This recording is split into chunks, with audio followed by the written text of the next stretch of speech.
I should remind you one thing, है ना? Don't forget that you are applying for a post, for the most prestigious post of the India. Therefore, you should behave with that kind of maturity as well. I am trying my best कि I should explain you each and everything, but it does not mean that you should feel yourself confined to that also.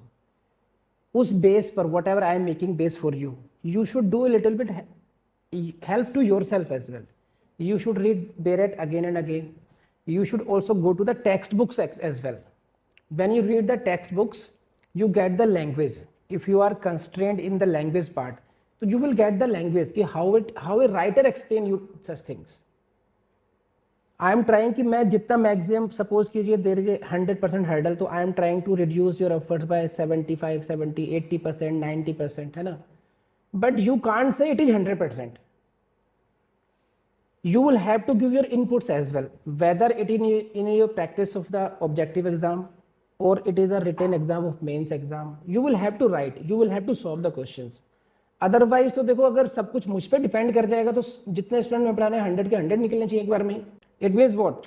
Much depends upon the quality and quantity of your inputs as well. If you don't study at your home, chances will be dim. If you are giving your time but you are not giving quality education, if you are not studying smartly, then again. So I try to teach you everything, try to give you tricks for that, how you should read it, how you should try to understand the topics.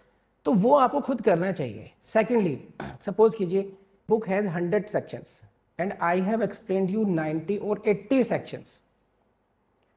So if you have time, you can have a reading of those 20 sections as well. Are you getting it or not?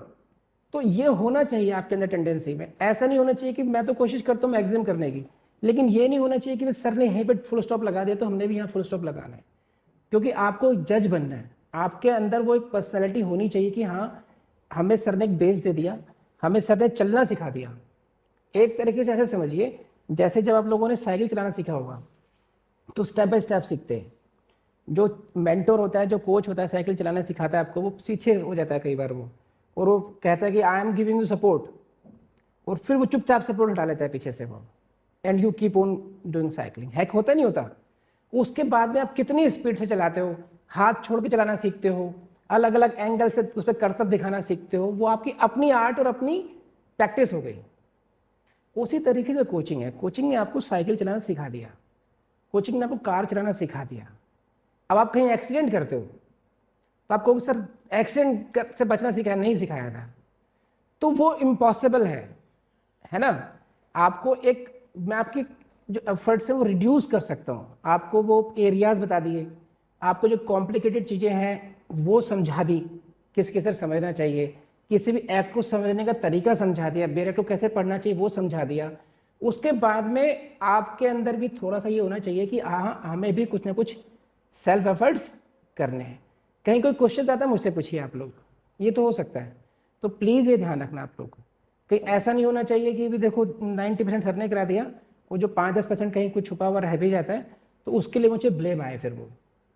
तो इसलिए मैं specifically कह देना चाहता हूँ कि ये आपको अपनी जिम्मेदारी थोड़ी लेनी भी पड़ेगी. फिर भी किसी भी कोचिंग से, मैं हर कोचिंग के बारे में जानता हूँ, उन किसी भी कोचिंग से हम लोग ज़्यादा एफर्ट्स कर रहे हैं, ज़्यादा माइनॉरिटी चीज़ों को समझा रहे हैं. वहाँ पर कहाँ से प्रीलिम्स में आएगा ऐसे क्वेश्चन की तो चर्चा भी नहीं होती है, या तो जानते नहीं या उतना एफर्ट्स लगाना नहीं चाहते. यहाँ मैं कोशिश कर रहा हूँ कि 90% मैंने कराया है तो 10% खुद भी करेंगे आप लोग, उसी के बेस पर उसी तरीके से कर लेंगे आप लोग. कर लेंगे नहीं कर लेंगे? प्लीज़ रेज होने अगर बात समझ में आ रही है मेरी तो ये, क्योंकि इसके बिना काम चल ही नहीं सकता. यहाँ पर क्लास में हर एक अलग अलग बेस है. मैं बिल्कुल जीरो लेवल से समझाने की कोशिश करता हूँ. जब जीरो लेवल से चलाना शुरू करेंगे तो आपको कहीं ना कहीं 90 पर जाकर स्टॉप करना ही पड़ेगा. अदरवाइज अदर कोचिंग्स में वो ये मान के चलते हैं कि सारे बच्चे लॉ के स्टूडेंट के आए हैं तो 50% तो उनका बेस ऑलरेडी बना हुआ होगा, वहाँ से भी लेके जाना है आगे को. वो भी 50 to 90 लेके जाते हैं. मैं 0 to 90 लेके जाता हूँ, लेकिन 90 से ऊपर को लेके जा ही नहीं सकता. आखिरी की 10% की यात्रा आपको वो खुद ही करनी होगी वो, ठीक है नहीं. स्वर्ग बिना मरे नहीं मिल सकता है ना. तो इंसान को अगर स्वर्ग चाहिए तो उसको अपनी अंतिम यात्रा की तरफ खुद ही प्रस्थान करना पड़ता है ना। कोई इंसान को आप मेरी बात समझ रहे हो? तो बिना मरे को स्वर्ग नहीं मिलता ना, ऐसा सुना होगा आप लोगों ने। तो यहाँ पर मरने से मतलब ये नहीं कि कोई और काम करने है, मरने से हमें मतलब है जी तोड़ मेहनत करनी है। बिना मेहनत करे हुए वो सफलता रूपी स्वर्ग मिलने की संभावना कम हो जाएगी। ठीक है, तो please keep it in mind. चलिए हम लोग आते हैं next step of this topic. Now we have seen कि what is the lis pendens, you have seen it. तो basically in essence doctrine of lis pendens prohibits the transfer of property pending litigation. Now the next topic important for your interview as well is what is the basis of this doctrine, इसका आधार क्या है, what is the basis of this doctrine, and this is the case law Bellamy versus Sabine. Bellamy versus Sabine, Mr. Turner, don't forget the name of the case law, don't forget the name of the judge sahab. This is Turner, Mr. Turner in the case of Bellamy versus Sabine. Explained what?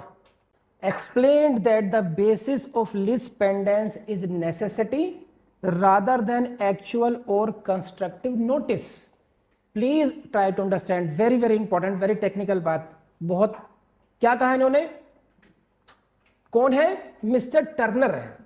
इन्होंने क्या कहा कि what is the basis of the lis pendens is necessity rather than actual or constructive notice. Now you need to understand what does it mean. इसका मतलब क्या है। इन्होंने कहा कि जो आधार है lis pendens का, जो आधार है वो क्या है, वो आवश्यकता है, वो नेसेसिटी है। एक्चुअल और कंस्ट्रक्टिव सूचना नहीं है, वास्तविक सूचना नहीं है, बल्कि क्या है, नेसेसिटी है। And this is the question of your prelims. The basis of the lis pendens is what? Option A necessity, option B actual और constructive notice, option C both, option D none of the above. So now don't get confused, the basis of the lis pendens is what? Necessity. So this is the next question of your prelims. कर लेंगे? Now see, what is so? Indian courts have also taken the view that the basis of section 52 is not the doctrine of notice but expediency. You can say it is the expediency, you can say it is the necessity. Expediency is what? The necessity for final adjudication and public policy. Now I am going to explain it. What does it mean? क्या है? What is this? Why we are saying it is the necessity and not the notice? पहले इसको समझिए, है क्या मामला। Actual और constructive notice. तो to make it you understand in a better way, I take you again to my illustration. In this case we have seen that B sells the property to X, got it, who does not know anything about the suit pending between A and B. It means technically saying BX has no notice of the litigation. नहीं है समझ में, X has no notice, notice means सूचना, X has no notice of the litigation between A and B. Now if there is a dispute between X and A, who is to be preferred? What X will say? What will be the pleading of X? What will be the defense of X? X will say, Lordship, Sir, Janab, I have purchased this property for consideration and honestly believing that this is free from any encumbrance. Seller also did not let me know that this property is under dispute. Then why should I suffer? I should not suffer because I have no notice, actual or constructive, of the pending litigation.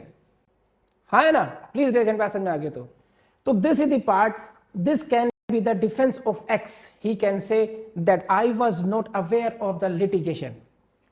Technically saying in legal language, he can say I had no notice of this litigation, neither actual nor constructively. Neither someone told me, neither he told me, nor there were so circumstances that I should know it. ना वो ऐसे हालात थे कि मुझे automatically पता चलता, ना ही किसी ने मुझे बताया, ना ही मुझे विक्रेता ने बताया, बी ने बताया।